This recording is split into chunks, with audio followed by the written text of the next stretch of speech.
Everybody, in previous video we did Ganesha making, right? Now we are going to decorate Ganesha. Now let's begin the decoration. I put some clay in this and mix some water. These items I am going to use for decorating Ganesha. Clay water I am going to apply on Ganesha. These are dals and this is pepper, this is kumkum and this is rice flour.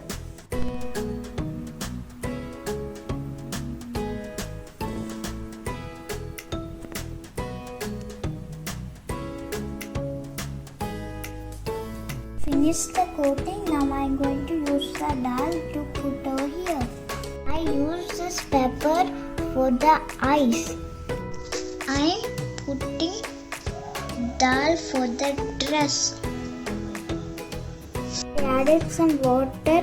I am going to use it for tilak.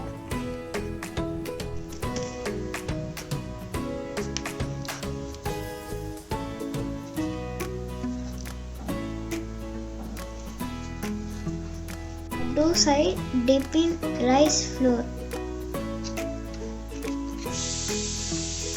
I'm done the decoration. Hope you all like it. Thanks for watching. Happy Ganesha festival to everyone. It's my little Ganesha.